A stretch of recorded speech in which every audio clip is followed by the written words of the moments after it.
ಓಂ ಶಾಂತಿ. ಮುರುಳಿಯ ದಿನಾಂಕ 6/9. ಬಾಬೋರ ಮಹಾವಾಕ್ಯಗಳು. ಬಾಬಾ ತಿಳಿಸ್ಕೊಡ್ತಾ ಇದ್ದಾರೆ, ಮಧುರ ಮಕ್ಕಳೇ, ನಿಮ್ಮ ಈ ವಿದ್ಯೆ ಸಂಪಾದನೆಯ ಮೂಲವಾಗಿದೆ. ಈ ವಿದ್ಯೆಯಿಂದ 21 ಜನ್ಮಗಳಿಗೆ ಸಂಪಾದನೆಯ ಪ್ರಬಂಧ ಆಗಿಬಿಡುತ್ತದೆ. ಪ್ರಶ್ನೆ: ಮುಕ್ತಿಧಾಮಕ್ಕೆ ಹೋಗುವುದು ಸಂಪಾದನೆ ಆಗಿದೆಯೇ ಅಥವಾ ನಷ್ಟವಾಗಿದೆಯೇ?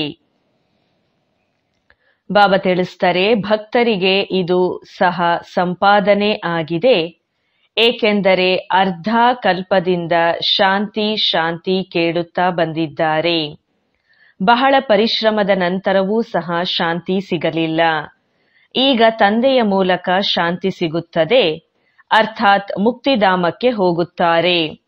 ಇದು ಸಹ ಅರ್ಧ ಕಲ್ಪದ ಪರಿಶ್ರಮದ ಫಲವಾಯಿತು. ಇದರಿಂದ ಇದನ್ನೂ ಸಹ ಸಂಪಾದನೆ ಎನ್ನಲಾಗುವುದು, ನಷ್ಟವಲ್ಲ. ನೀವು ಮಕ್ಕಳು ಜೀವನ್ಮುಕ್ತಿ ಧಾಮಕ್ಕೆ ಹೋಗಲು ಪುರುಷಾರ್ಥ ಮಾಡುತ್ತೀರಿ. ನಿಮ್ಮ ಬುದ್ಧಿಯಲ್ಲಿ ವಿಶ್ವದ ಇತಿಹಾಸ ಭೂಗೋಳ ಕುಣಿಯುತ್ತಿದೆ. ಓಂ ಶಾಂತಿ. ಮಧುರಾತಿ ಮಧುರ ಆತ್ಮಿಕ ಮಕ್ಕಳಿಗೆ ಆತ್ಮಿಕ ತಂದೆ ಇದನ್ನ ತಿಳಿಸ್ತಾ ಇದ್ದಾರೆ. ಆತ್ಮವೇ ಎಲ್ಲವನ್ನ ತಿಳಿದುಕೊಳ್ಳತ್ತೆ. ಈ ಸಮಯ ನೀವು ಮಕ್ಕಳಿಗೆ ಆತ್ಮಿಕ ಪ್ರಪಂಚದಲ್ಲಿ ತಂದೆ ಕರೆದುಕೊಂಡು ಹೋಗ್ತಾ ಇದ್ದಾರೆ. ಅದಕ್ಕೆ ಹೇಳಲಾಗ್ತದೆ ಆತ್ಮಿಕ ದೈವಿ ಪ್ರಪಂಚ. ಇದಕ್ಕೆ ಹೇಳಲಾಗತ್ತೆ ಶಾರೀರಿಕ ಪ್ರಪಂಚ. ಮನುಷ್ಯರ ಪ್ರಪಂಚ ಮಕ್ಕಳು ತಿಳಿದಿದ್ದಾರೆ. ದೈವಿ ಪ್ರಪಂಚ ಇತ್ತು, ಅದು ದೈವಿ ಮನುಷ್ಯರ ಪವಿತ್ರ ಪ್ರಪಂಚವಾಗಿತ್ತು. ಈಗ ಮನುಷ್ಯರು ಅಪವಿತ್ರರಾಗಿದ್ದಾರೆ. ಆದ್ದರಿಂದ ಆ ದೇವತೆಗಳ ಗಾಯನ ಹಾಗೂ ಪೂಜೆ ಮಾಡಲಾಗುತ್ತದೆ. ಬಾಬಾ ತಿಳಿಸ್ತಾರೆ, ಸ್ಮೃತಿ ಇದೆ, ವೃಕ್ಷದಲ್ಲಿ ಮೊದಲು ಒಂದೇ ಧರ್ಮ ಇರತ್ತೆ. ವಿರಾಟ ರೂಪದಲ್ಲಿ ವೃಕ್ಷದ ಅರ್ಥವನ್ನೂ ಸಹ ತಿಳಿಸಬೇಕು. ಈ ವೃಕ್ಷದ ಬೀಜ ರೂಪ ಮೇಲೆ ಇದ್ದಾರೆ. ವೃಕ್ಷದ ಬೀಜ ತಂದೆಯಾಗಿದ್ದಾರೆ. ಎಂತಹ ಬೀಜವೋ ಅಂತಹ ಫಲ, ಅರ್ಥಾತ್ ಎಲೆಗಳು ಹೊರಬರತ್ತೆ. ಇದು ಸಹ ಅದ್ಭುತ ಆಗಿದೆ ಅಲ್ವೇ? ಎಷ್ಟು ಚಿಕ್ಕ ವಸ್ತು ಎಷ್ಟು ಫಲ ಕೊಡತ್ತೆ. ಇದರ ರೂಪ ಎಷ್ಟು ಬದಲಾಗ್ತಾ ಹೋಗತ್ತೆ. ಈ ಮನುಷ್ಯ ಸೃಷ್ಟಿ ರೂಪಿ ವೃಕ್ಷವನ್ನ ಯಾರೂ ಸಹ ತಿಳಿದುಕೊಂಡಿಲ್ಲ. ಇದಕ್ಕೆ ಹೇಳಲಾಗ್ತದೆ ಕಲ್ಪವೃಕ್ಷ. ಕೇವಲ ಗೀತೆಯಲ್ಲಿ ಇದರ ವರ್ಣನೆ ಇದೆ. ಎಲ್ಲರೂ ತಿಳಿದುಕೊಂಡಿದ್ದಾರೆ. ಗೀತೆಯೇ ನಂಬರ್ 1 ಧರ್ಮದ ಶಾಸ್ತ್ರವಾಗಿದೆ. ಶಾಸ್ತ್ರವೂ ಸಹ ನಂಬರ್ ವಾರ್ ಇರತ್ತೆ. ಹೇಗೆ ನಂಬರ್ ವಾರ್ ಧರ್ಮಗಳ ಸ್ಥಾಪನೆಯಾಗತ್ತೆ, ಇದನ್ನೂ ಸಹ ಕೇವಲ ನೀವು ತಿಳಿದುಕೊಂಡಿದ್ದೀರಿ. ಬೇರೆ ಯಾರಲ್ಲಿಯೂ ಸಹ ಈ ಜ್ಞಾನ ಇಲ್ಲ. ನಿಮ್ಮ ಬುದ್ಧಿಯಲ್ಲಿದೆ. ಮೊಟ್ಟ ಮೊದಲು ಯಾವ ಧರ್ಮದ ವೃಕ್ಷವಿತ್ತು, ನಂತರ ಅನ್ಯ ಧರ್ಮಗಳ ವೃದ್ಧಿ ಹೇಗೆ ಆಗತ್ತೆ, ಇದಕ್ಕೆ ಹೇಳಲಾಗ್ತದೆ ವಿರಾಟ ನಾಟಕ. ಮಕ್ಕಳ ಬುದ್ಧಿಯಲ್ಲಿ ಸಂಪೂರ್ಣ ವೃಕ್ಷವಿದೆ. ವೃಕ್ಷದ ಉತ್ಪತ್ತಿ ಹೇಗಾಗುತ್ತದೆ, ಇದು ಮುಖ್ಯ ಮಾತಾಗಿದೆ. ದೇವಿ ದೇವತೆಯರ ವೃಕ್ಷ ಈಗ ಇಲ್ಲ, ಹಾಗೂ ಅನ್ಯ ಎಲ್ಲಾ ರಂಬೆಕೊಂಬೆಗಳು ನಿಂತಿದೆ. ಬಾಕಿ ಆದಿ ಸನಾತನ ದೇವಿ ದೇವತಾ ಧರ್ಮದ ತಳಪಾಯ ಇಲ್ಲವಾಗಿದೆ. ಇದು ಸಹ ಜ್ಞಾನವಾಗಿದೆ. ಬಾಬಾ ತಿಳಿಸ್ತಾರೆ, ಒಂದು ಆದಿ ಸನಾತನ ದೇವಿ ದೇವತಾ ಧರ್ಮದ ಸ್ಥಾಪನೆ ಮಾಡಲಾಗುತ್ತದೆ, ಹಾಗೂ ಅನ್ಯ ಎಲ್ಲಾ ಧರ್ಮಗಳು ವಿನಾಶವಾಗತ್ತೆ. ಈಗ ನೀವು ತಿಳಿದಿದ್ದೀರಿ ಎಷ್ಟು ಚಿಕ್ಕ ದೈವಿ ವೃಕ್ಷ ಇರತ್ತೆ.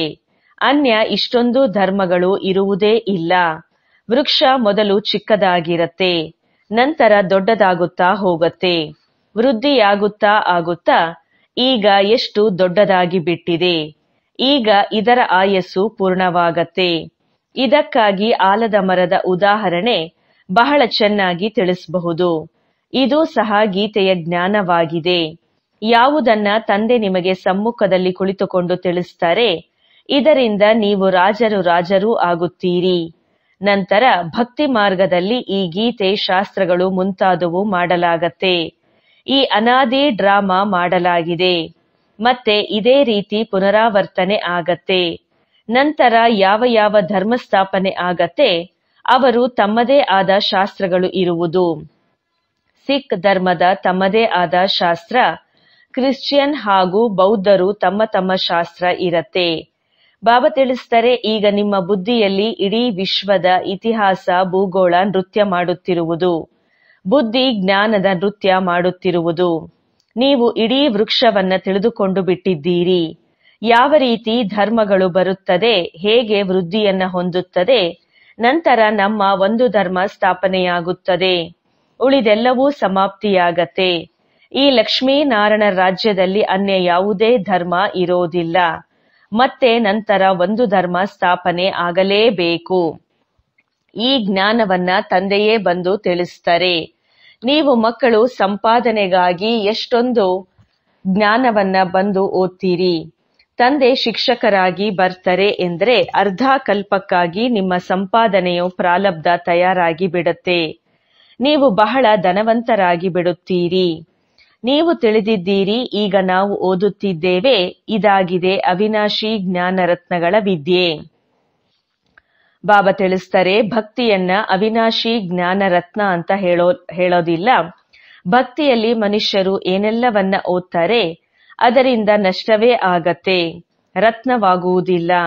ಜ್ಞಾನ ರತ್ನಗಳ ಸಾಗರ ಒಬ್ಬ ತಂದೆಗೆ ಹೇಳಲಾಗ್ತದೆ. ಬಾಕಿ ಅದಾಗಿದೆ ಭಕ್ತಿ. ಇದರಲ್ಲಿ ಯಾವುದೇ ಗುರಿ ಉದ್ದೇಶ ಇಲ್ಲ, ಸಂಪಾದನೆ ಇಲ್ಲ. ಸಂಪಾದನೆಗಾಗಿಯೇ ಶಾಲೆಯಲ್ಲಿ ಓದಿಸಲಾಗತ್ತೆ ಹಾಗೂ ಭಕ್ತಿ ಮಾಡಲು ಗುರುವಿನ ಬಳಿ ಹೋಗ್ತಾರೆ.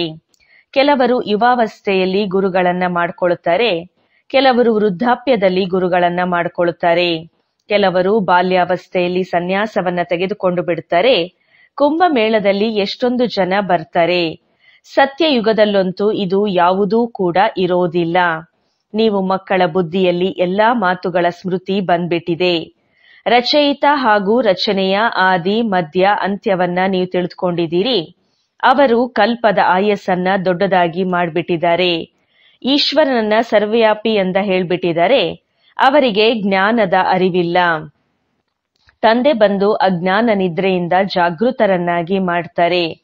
ಈಗ ನಿಮಗೆ ಜ್ಞಾನದ ಧಾರಣೆ ಆಗ್ತಾ ಹೋಗತ್ತೆ, ಬ್ಯಾಟ್ರಿ ತುಂಬ್ತಾ ಹೋಗತ್ತೆ. ಜ್ಞಾನದಿಂದ ಸಂಪಾದನೆಯಾಗತ್ತೆ, ಭಕ್ತಿಯಿಂದ ನಷ್ಟವಾಗತ್ತೆ. ಸಮಯದಲ್ಲಿ ಯಾವಾಗ ನಷ್ಟದ ಸಮಯ ಪೂರ್ಣವಾಗತ್ತೆ ಆಗ ತಂದೆ ಸಂಪಾದನೆ ಮಾಡಿಸಲು ಬರ್ತಾರೆ. ಮುಕ್ತಿಯಲ್ಲಿ ಹೋಗೋದು ಇದು ಸಹ ಸಂಪಾದನೆ ಆಗಿದೆ. ಎಲ್ಲರೂ ಶಾಂತಿಯನ್ನ ಬೇಡ್ತಾ ಇರ್ತಾರೆ. ಶಾಂತಿದೇವ ಎಂದು ಹೇಳೋದ್ರಿಂದ ಬುದ್ಧಿ ತಂದೆಯ ಕಡೆ ಹೊರಟು ಹೋಗತ್ತೆ. ಹೇಳ್ತಾರೆ, ವಿಶ್ವದಲ್ಲಿ ಶಾಂತಿ ಇರಬೇಕು. ಯಾರು ಮೊದಲು ನಂಬರ್ನವರಾಗಿದ್ದಾರೆ ಅವರಿಗೂ ಸಹ ಏನೂ ತಿಳಿದಿರಲಿಲ್ಲ. ಈಗ ನಿಮಗೆ ಪೂರ್ಣ ಜ್ಞಾನ ಇದೆ. ನೀವು ತಿಳ್ಕೊಂಡಿದ್ದೀರಿ, ನಾವು ಈ ಕರ್ಮ ಕ್ಷೇತ್ರದಲ್ಲಿ ಕರ್ಮದ ಪಾತ್ರವನ್ನ ಅಭಿನಯಿಸಲು ಬಂದಿದ್ದೇವೆ. ಎಲ್ಲಿಂದ ಬಂದಿದ್ದೇವೆ? ಬ್ರಹ್ಮಲೋಕದಿಂದ, ನಿರಾಕಾರಿ ಪ್ರಪಂಚದಿಂದ ಬಂದಿದ್ದೇವೆ. ಈ ಸಾಕಾರಿ ಪ್ರಪಂಚದಲ್ಲಿ ಪಾತ್ರವನ್ನ ಅಭಿನಯಿಸಲು. ನಾವು ಆತ್ಮಗಳು ಬೇರೆ ಜಾಗದಲ್ಲಿ ಇರುವಂತವರಾಗಿದ್ದೇವೆ. ಇಲ್ಲಿ ಈ 5 ತತ್ವಗಳ ಶರೀರ ಇರತ್ತೆ. ಶರೀರ ಇರುವ ಕಾರಣ ನಾವು ಮಾತನಾಡಬಹುದು. ನಾವು ಚೈತನ್ಯ ಪಾತ್ರಧಾರಿಯಾಗಿದ್ದೇವೆ. ಈಗ ನಾವು ಡ್ರಾಮಾದ ಆದಿ ಮಧ್ಯ ಅಂತ್ಯ ತಿಳಿದಿಲ್ಲ ಎಂದು ಹೇಳಲು ಸಾಧ್ಯವಿಲ್ಲ. ಮೊದಲು ತಿಳಿದಿರಲಿಲ್ಲ. ನಮ್ಮ ತಂದೆಯನ್ನ, ನಮ್ಮ ಮನೆಯನ್ನ, ನಮ್ಮ ರೂಪವನ್ನ ಯಥಾರ್ಥ ರೀತಿಯಲ್ಲಿ ತಿಳಿದಿರಲಿಲ್ಲ. ಈಗ ತಿಳಿದುಕೊಂಡಿದ್ದೇವೆ. ಆತ್ಮ ಹೇಗೆ ಪಾತ್ರವನ್ನು ಅಭಿನಯಿಸುತ್ತಾ ಇರತ್ತೆ. ಸ್ಮೃತಿ ಬಂದಿದೆ, ಮೊದಲು ಸ್ಮೃತಿ ಇರಲಿಲ್ಲ. ನೀವು ತಿಳಿದಿದ್ದೀರಿ, ಸತ್ಯ ತಂದೆಯೇ ಸತ್ಯವನ್ನ ತಿಳಿಸ್ತಾರೆ. ಇದರಿಂದ ನಾವು ಸತ್ಯ ಖಂಡದ ಮಾಲೀಕರಾಗಿ ಬಿಡುತ್ತೇವೆ.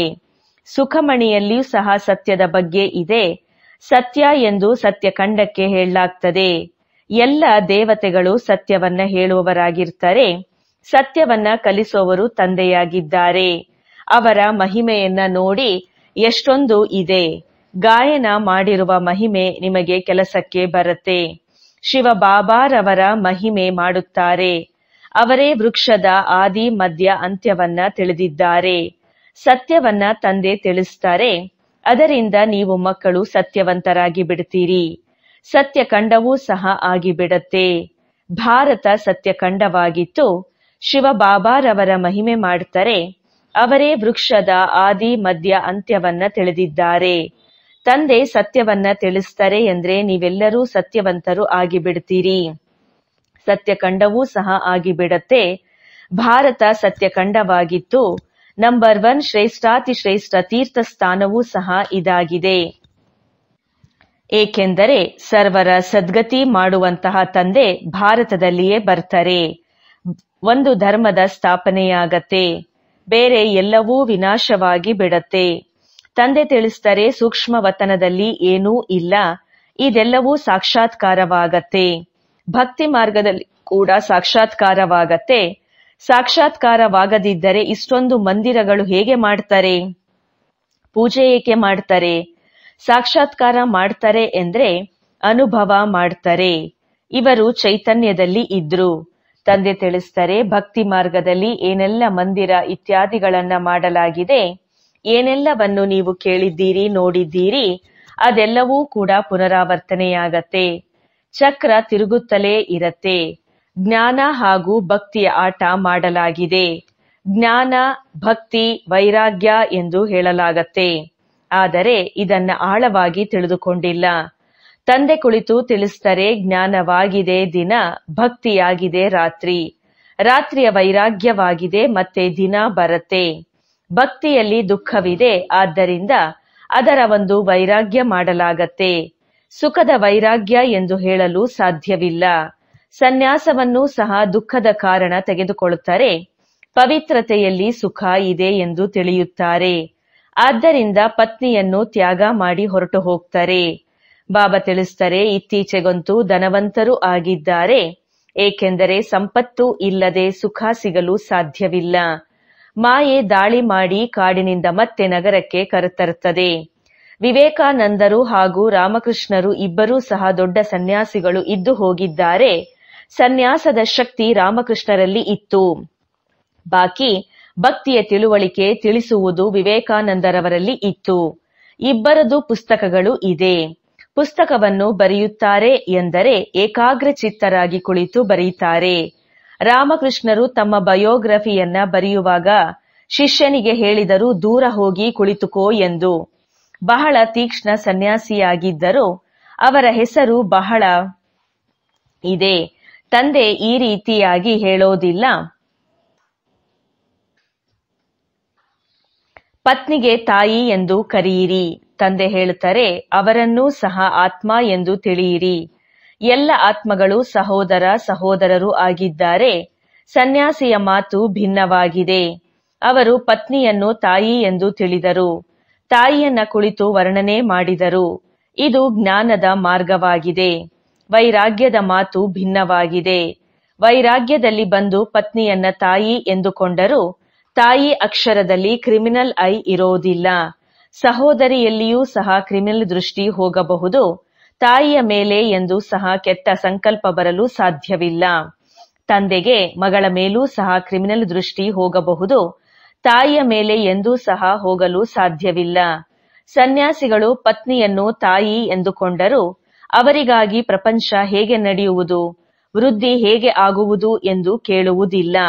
ಅವರಂತೂ ಒಬ್ಬರಿಗೆ ವೈರಾಗ್ಯ ಬಂದು ಬಿಟ್ಟರೆ ತಾಯಿ ಎಂದು ಕರೆದು ಬಿಟ್ಟರು. ಅವರ ಮಹಿಮೆ ನೋಡಿ ಎಷ್ಟಿದೆ. ಇಲ್ಲಿ ಸಹೋದರ ಸಹೋದರಿ ಎಂದು ಹೇಳಿದರೂ ಸಹ ಬಹುತೇಕರ ದೃಷ್ಟಿ ಹೋಗುತ್ತದೆ. ಆದ್ದರಿಂದ ಬಾಬಾ ಹೇಳ್ತಾರೆ, ಸಹೋದರ ಸಹೋದರ ಎಂದುಕೊಳ್ಳಿ. ಇದಾಗಿದೆ ಜ್ಞಾನದ ಮಾತು, ಅದಾಗಿದೆ ಒಬ್ಬರ ಮಾತು. ಇಲ್ಲಂತೂ ಪ್ರಜಾಪಿತ ಬ್ರಹ್ಮನ ಸಂತಾನ ಅನೇಕ ಸಹೋದರ ಸಹೋದರಿಯರು ಇದ್ದಾರೆ ಅಲ್ಲವೇ? ತಂದೆ ಕುಳಿತು ಎಲ್ಲಾ ಮಾತುಗಳನ್ನು ತಿಳಿಸ್ತಾರೆ. ಬಾಬಾ ಹೇಳ್ತಾರೆ, ಇವರೂ ಸಹ ಶಾಸ್ತ್ರ ಇತ್ಯಾದಿಗಳನ್ನ ಓದಿದ್ದಾರೆ. ನಿವೃತ್ತಿ ಮಾರ್ಗದ ಧರ್ಮವೇ ಬೇರೆಯಾಗಿದೆ. ಕೇವಲ ಪುರುಷರಿಗಾಗಿಯೇ ಅದಾಗಿದೆ ಹದ್ದಿನ ವೈರಾಗ್ಯ. ನಿಮಗಂತೂ ಇಡೀ ಬೇಹದ್ದಿನ ಪ್ರಪಂಚದೊಂದಿಗೆ ವೈರಾಗ್ಯ ಇದೆ. ಸಂಗಮ ಯುಗದಲ್ಲಿಯೇ ತಂದೆ ಬಂದು ನಿಮಗೆ ಬೇಹದ್ದಿನ ಮಾತುಗಳನ್ನ ತಿಳಿಸ್ತಾರೆ. ಈಗ ಈ ಹಳೆಯ ಪ್ರಪಂಚದೊಂದಿಗೆ ವೈರಾಗ್ಯ ಮಾಡಬೇಕು. ಇದು ಬಹಳ ಪತಿತ ಚೀಚಿ ಪ್ರಪಂಚವಾಗಿದೆ. ಇಲ್ಲಿ ಶರೀರ ಪಾವನ ಆಗಲು ಸಾಧ್ಯವಿಲ್ಲ. ಆತ್ಮಕ್ಕೆ ಹೊಸ ಶರೀರ ಸತ್ಯಯುಗದಲ್ಲಿ ಸಿಗಲು ಸಾಧ್ಯ. ಕರ್ಮಾತೀತ ಸ್ಥಿತಿ ಬರುವವರೆಗೂ ಬಲೆ ಇಲ್ಲಿ ಆತ್ಮ ಪವಿತ್ರವಾಗಿರತ್ತೆ, ಆದರೆ ಶರೀರ ಅಪವಿತ್ರವಾಗಿಯೇ ಇರತ್ತೆ. ಚಿನ್ನದಲ್ಲಿ ಬೆರಕೆಯಾಗುವುದರಿಂದ ಆಭರಣವೂ ಸಹ ಬೆರಕೆ ಇರುವಂಥದ್ದಾಗಿ ಬಿಡತ್ತೆ. ಬೆರಕೆಯನ್ನ ಸಮಾಪ್ತಿ ಮಾಡಿಬಿಟ್ಟರೆ ಆಭರಣವೂ ಸಹ ಸತ್ಯ ಚಿನ್ನದ್ದಾಗಿ ಬಿಡತ್ತೆ. ಈ ಲಕ್ಷ್ಮೀನಾರಾಯಣರ ಆತ್ಮ ಹಾಗೂ ಶರೀರ ಎರಡೂ ಸತೋ ಪ್ರಧಾನವಾಗಿದೆ. ನಿಮ್ಮ ಆತ್ಮ ಹಾಗೂ ಶರೀರ ಎರಡೂ ತಮೋ ಪ್ರಧಾನವಾಗಿ ಕಪ್ಪಾಗಿದೆ. ಆತ್ಮ ಕಾಮಚಿತೆಯ ಮೇಲೆ ಕುಳಿತು ಕಪ್ಪಾಗಿ ಬಿಟ್ಟಿದೆ. ತಂದೆ ಹೇಳ್ತಾರೆ, ನಾನು ಬಂದು ನಿಮ್ಮನ್ನ ಕಪ್ಪಾಗಿರುವಂಥವರನ್ನ ಸುಂದರರನ್ನಾಗಿ ಮಾಡ್ತೇನೆ. ಇದೆಲ್ಲವೂ ಜ್ಞಾನದ ಮಾತುಗಳಾಗಿದೆ. ಬಾಕಿ ನೀರಿನ ಮಾತು ಇಲ್ಲ. ಎಲ್ಲರೂ ಕಾಮಚಿತೆಯ ಮೇಲೆ ಕುಳಿತು ಪತಿತರಾಗಿ ಬಿಟ್ಟಿದ್ದಾರೆ. ಆದ್ದರಿಂದ ರಾಖಿಯನ್ನು ಕಟ್ಟಿಸಲಾಗಿದೆ, ಪಾವನರಾಗುವ ಪ್ರತಿಜ್ಞೆ ಮಾಡಿ ಎಂದು. ತಂದೆ ಹೇಳ್ತಾರೆ, ನಾನು ಆತ್ಮಗಳ ಜೊತೆ ಮಾತನಾಡ್ತೇನೆ. ನಾನು ಆತ್ಮಗಳ ತಂದೆಯಾಗಿದ್ದೇನೆ. ಯಾರನ್ನ ನೀವು ಮಾಡುತ್ತಾ ಬಂದಿದ್ದೀರಿ? ಬಾಬಾ, ಬನ್ನಿ ನಮ್ಮನ್ನು ಸುಖಧಾಮಕ್ಕೆ ಕರೆದುಕೊಂಡು ಹೋಗಿ ದುಃಖವನ್ನ ದೂರ ಮಾಡಿ. ಕಲಿಯುಗದಲ್ಲಿ ಅಪಾರ ದುಃಖವಿದೆ. ತಂದೆ ತಿಳಿಸ್ತಾರೆ, ನೀವು ಕಾಮಚಿತೆಯ ಮೇಲೆ ಕುಳಿತುಕೊಂಡು ಕಪ್ಪು ತಮೋ ಪ್ರಧಾನರಾಗಿ ಬಿಟ್ಟಿದ್ದೀರಿ. ಈಗ ನಾನು ಬಂದಿದ್ದೇನೆ ಕಾಮಚಿತೆಯಿಂದ ಹೊರತಂದು ಜ್ಞಾನಚಿತೆಯ ಮೇಲೆ ಕೂರಿಸಲು. ಈಗ ಪವಿತ್ರರಾಗಿ ಸ್ವರ್ಗಕ್ಕೆ ಹೋಗಬೇಕಾಗಿದೆ. ತಂದೆಯನ್ನ ನೆನಪು ಮಾಡಬೇಕು. ತಂದೆ ಸೆಳೆಯುತ್ತಾರೆ. ತಂದೆ ಬಳಿ ದಂಪತಿಗಳು ಬರುತ್ತಾರೆ. ಒಬ್ಬರಿಗೆ ಸೆಳೆತವಾಗುತ್ತದೆ, ಇನ್ನೊಬ್ಬರಿಗೆ ಆಗುವುದಿಲ್ಲ. ಪ್ರತಿ ಕ್ಷಣ ಹೇಳಿಬಿಡ್ತಾರೆ, ನಾವು ಈ ಅಂತಿಮ ಜನ್ಮದಲ್ಲಿ ಪವಿತ್ರರಾಗಿ ಇರ್ತೇವೆ, ಕಾಮಚಿತೆಯ ಮೇಲೆ ಏರುವುದಿಲ್ಲ. ಈ ರೀತಿ ಅಲ್ಲ. ನಿಶ್ಚಯವಾಗಿ ಬಿಟ್ಟಿತು. ನಿಶ್ಚಯವಾದರೆ ಬೇಹದ್ದಿನ ತಂದೆಗೆ ಪತ್ರವನ್ನ ಬರೀತಾರೆ. ಕನೆಕ್ಷನ್ ನಲ್ಲಿ ಇರ್ತಾರೆ. ಕೇಳಿ ಬರುತ್ತೆ, ಪವಿತ್ರರಾಗಿರ್ತಾರೆ. ತನ್ನ ವ್ಯಾಪಾರ ವ್ಯವಹಾರದಲ್ಲಿ ಮಗ್ನರಾಗಿರ್ತಾರೆ. ತಂದೆಯ ನೆನಪು ಎಲ್ಲಿದೆ? ಇಂತಹ ತಂದೆಯನ್ನಂತೂ ಬಹಳ ನೆನಪು ಮಾಡಬೇಕು. ಪತಿ ಪತ್ನಿಗೆ ಪರಸ್ಪರ ಎಷ್ಟು ಪ್ರೀತಿ ಇರತ್ತೆ. ಪತಿಯನ್ನು ನೆನಪು ಮಾಡುತ್ತಾರೆ. ಬೇಹದ್ದಿನ ತಂದೆಯನ್ನ ಎಲ್ಲರಿಗಿಂತ ಜಾಸ್ತಿ ನೆನಪು ಮಾಡಬೇಕಾಗಿದೆ. ಗಾಯನವೂ ಇದೆ ಅಲ್ಲವೇ? ಪ್ರೀತಿ ಮಾಡಿ ಅಥವಾ ತಿರಸ್ಕಾರ ಮಾಡಿ ನಾವು ಎಂದೂ ಸಹ ನಿಮ್ಮ ಕೈಯನ್ನು ಬಿಡೋದಿಲ್ಲ. ಇಲ್ಲಿ ಬಂದು ಇರಬೇಕು ಎಂದಲ್ಲ. ಮನೆ ಮಠವನ್ನು ಬಿಟ್ಟು ಇಲ್ಲಿ ಬಂದು ಇದ್ದರೆ ಅದಂತೂ ಸನ್ಯಾಸವಾಗಿ ಬಿಡತ್ತೆ. ನಿಮಗೆ ಹೇಳಲಾಗುತ್ತದೆ, ಗೃಹಸ್ಥ ವ್ಯವಹಾರದಲ್ಲಿ ಇದ್ದು ಪವಿತ್ರರಾಗಿರಿ. ಇಲ್ಲಿ ಮೊದಲಂತೂ ಬಟ್ಟಿ ತಯಾರಾಗಬೇಕಿತ್ತು. ಯಾವುದರಿಂದ ಇಷ್ಟೊಂದು ಜನ ತಯಾರಾಗಬೇಕಿತ್ತು? ಇವರ ವೃತ್ತಾಂತವೂ ಸಹ ಬಹಳ ಚೆನ್ನಾಗಿದೆ. ಯಾರು ತಂದೆಯವರಾಗಿ ಇದ್ದುಕೊಂಡು ಆತ್ಮಿಕ ಸರ್ವಿಸ್ ಮಾಡುವುದಿಲ್ಲ, ಅವರು ಹೋಗಿ ದಾಸದಾಸಿಗಳು ಆಗುತ್ತಾರೆ. ಪ್ರಜೆಗಳಲ್ಲಿ ಬರಲು ಸಾಧ್ಯವಿಲ್ಲ. ನಂತರ ಅಂತಿಮದಲ್ಲಿ ನಂಬರ್ವಾರ್ ಪುರುಷಾರ್ಥದ ಅನುಸಾರ ಕಿರೀಟ ಸಿಗುತ್ತದೆ. ಅವರ ಮನೆತನವೂ ಸಹ ಇರುತ್ತದೆ. ವಲ್ಲಭಾಚಾರಿಗಳು ಹೊರಗಡೆಯವರಿಗೆ ಎಂದೂ ಸಹ ಒಳಗಡೆ ಬರಲು ಬಿಡುತ್ತಿರಲಿಲ್ಲ. ಇದೆಲ್ಲವೂ ತಿಳಿದುಕೊಳ್ಳುವ ಮಾತಾಗಿದೆ. ಸೆಕೆಂಡಿನ ಜ್ಞಾನವಾಗಿದೆ. ಅಂದ ಮೇಲೆ ತಂದೆಯನ್ನ ಜ್ಞಾನದ ಸಾಗರ ಎಂದು ಏಕೆ ಹೇಳಲಾಗುತ್ತದೆ? ತಿಳಿಸುತ್ತಲೇ ಇರುತ್ತಾರೆ. ಅಂತ್ಯದವರೆಗೂ ತಿಳಿಸುತ್ತಲೇ ಇರುತ್ತಾರೆ. ಯಾವಾಗ ರಾಜಧಾನಿ ಸ್ಥಾಪನೆಯಾಗಿ ಬಿಡುತ್ತದೆ, ನೀವು ಕರ್ಮಾತೀತ ಸ್ಥಿತಿಯಲ್ಲಿ ಬಂದು ಬಿಡುತ್ತೀರಿ. ಆಗ ಜ್ಞಾನ ಪೂರ್ಣವಾಗುತ್ತದೆ. ಇದು ಸೆಕೆಂಡಿನ ಮಾತಾಗಿದೆ. ಆದರೆ ಮತ್ತೆ ತಿಳಿಸಬೇಕಾಗುತ್ತದೆ. ಹದ್ದಿನ ತಂದೆಯಿಂದ ಹದ್ದಿನ ಆಸ್ತಿ, ಬೇಹದ್ದಿನ ತಂದೆ ವಿಶ್ವದ ಮಾಲೀಕರನ್ನಾಗಿ ಮಾಡಿಬಿಡುತ್ತಾರೆ. ನೀವು ಸುಖಧಾಮಕ್ಕೆ ಹೋಗುತ್ತೀರಿ ಎಂದರೆ ಉಳಿದವರೆಲ್ಲರೂ ಶಾಂತಿಧಾಮಕ್ಕೆ ಹೊರಟು ಹೋಗುತ್ತಾರೆ. ಅಲ್ಲಂತೂ ಸುಖವೇ ಸುಖ ಇರುತ್ತದೆ. ತಂದೆ ಬಂದಿದ್ದಾರೆ, ಇದಂತೂ ನಿಶ್ಚಿತವಾಗಿದೆ. ನಾವು ಹೊಸ ಪ್ರಪಂಚದ ಮಾಲೀಕರು ಆಗುತ್ತಿದ್ದೇವೆ ರಾಜಯೋಗದ ವಿದ್ಯೆಯಿಂದ. ಒಳ್ಳೆಯದು. ಮಧುರಾತಿ ಮಧುರ ಅಗಲಿ ಹೋಗಿ ಮರಳಿ ಸಿಕ್ಕಿರುವಂತಹ ಮಕ್ಕಳ ಪ್ರತಿ ಮಾತಾಪಿತಾ ಬಾಪ್ ದಾದಾರವರ ನೆನಪು, ಪ್ರೀತಿ ಹಾಗೂ ನಮಸ್ತೆ.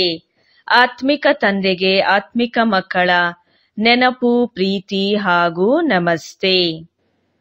ಧಾರಣೆಗೋಸ್ಕರ ಮುಖ್ಯ ಸಾರದಲ್ಲಿ ಈ ಪತಿತ ಚೀಚಿ ಪ್ರಪಂಚದಿಂದ ಬೇಹದ್ದಿನ ವೈರಾಗ್ಯವನ್ನ ಇಟ್ಟುಕೊಂಡು ಆತ್ಮವನ್ನ ಪಾವನ ಮಾಡುವ ಪೂರ್ಣ ಪುರುಷಾರ್ಥ ಮಾಡಬೇಕಾಗಿದೆ. ಒಬ್ಬ ತಂದೆಯ ಆಕರ್ಷಣೆಯಲ್ಲಿಯೇ ಇರಬೇಕಾಗಿದೆ. ಜ್ಞಾನದ ಧಾರಣೆಯಿಂದ ತಮ್ಮ ಬ್ಯಾಟರಿಯನ್ನ ತುಂಬಿಕೊಳ್ಳಬೇಕಾಗಿದೆ. ಜ್ಞಾನ ರತ್ನಗಳಿಂದ ತಮ್ಮನ್ನ ಧನವಾನ್ ಮಾಡಿಕೊಳ್ಳಬೇಕಾಗಿದೆ. ಈಗ ಸಂಪಾದನೆಯ ಸಮಯವಾಗಿದೆ. ಇದರಿಂದ ನಷ್ಟದಿಂದ ತಪ್ಪಿಸಿಕೊಳ್ಳಬೇಕಾಗಿದೆ. ವರದಾನ: ಜ್ಞಾನ ರತ್ನಗಳನ್ನ ಧಾರಣೆ ಮಾಡಿಕೊಂಡು ವ್ಯರ್ಥವನ್ನ ಸಮಾಪ್ತಿಗೊಳಿಸುವಂತಹ ಪವಿತ್ರ ಹಂಸರು ಆಗಿರಿ. ಪವಿತ್ರ ಹಂಸಗಳ 2 ವಿಶೇಷತೆಯಾಗಿದೆ. ಒಂದು ಜ್ಞಾನ ರತ್ನಗಳನ್ನ ಆಯ್ಕೆ ಮಾಡಿಕೊಳ್ಳುವುದು ಮತ್ತು ಇನ್ನೊಂದು ನಿರ್ಣಯ ಶಕ್ತಿಯ ಮೂಲಕ ಹಾಲು ಮತ್ತು ನೀರನ್ನ ಬೇರೆ ಮಾಡುವುದು. ಹಾಲು ಮತ್ತು ನೀರಿನ ಅರ್ಥವಿದೆ ಸಮರ್ಥ ಮತ್ತು ವ್ಯರ್ಥದ ನಿರ್ಣಯ. ವ್ಯರ್ಥವನ್ನ ನೀರಿನ ಸಮಾನ ಎಂದು ಹೇಳಲಾಗುತ್ತದೆ ಮತ್ತು ಸಮರ್ಥವನ್ನ ಹಾಲಿನ ಸಮಾನ. ಅಂದ ಮೇಲೆ ವ್ಯರ್ಥವನ್ನ ಸಮಾಪ್ತಿ ಮಾಡುವುದು ಎಂದರೆ ಪವಿತ್ರ ಹಂಸ ಆಗುವುದು. ಪ್ರತಿ ಸಮಯದಲ್ಲಿ ಬುದ್ಧಿಯಲ್ಲಿ ಜ್ಞಾನ ರತ್ನಗಳ ವಿಚಾರವೇ ನಡೆಯುತ್ತಿರಲಿ, ಮನನ ನಡೆಯುತ್ತಿರಲಿ. ಆಗಲೇ ರತ್ನಗಳಿಂದ ಸಂಪನ್ನರಾಗಿ ಬಿಡುತ್ತೀರಿ. ಸ್ಲೋಗನ್: ಸದಾ ತಮ್ಮ ಶ್ರೇಷ್ಠ ಸ್ಥಾನದಲ್ಲಿ ಸ್ಥಿತರಾಗಿದ್ದು ವಿರೋಧವನ್ನ ಸಮಾಪ್ತಿ ಮಾಡುವವರೇ ವಿಜಯೀ ಆತ್ಮ ಆಗಿದ್ದಾರೆ. ಒಳ್ಳೆಯದು. ಓಂ ಶಾಂತಿ.